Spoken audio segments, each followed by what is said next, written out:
Hello little friends. Let's talk about making good choices and staying healthy. We make good choices every single day. We stay healthy in a happy way. Some things can hurt our bodies and minds, and we need to be careful about what we put in our bodies. Some things can hurt us, even if they look nice.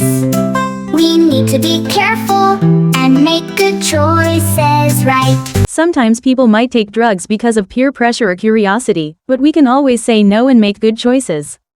Sometimes people might try things that aren't good for them, but we can say no and be strong and slim. Drugs can hurt us and make us feel bad. Let's stay away and be happy instead. Drugs can hurt us and make us feel bad. Let's stay away and be happy instead.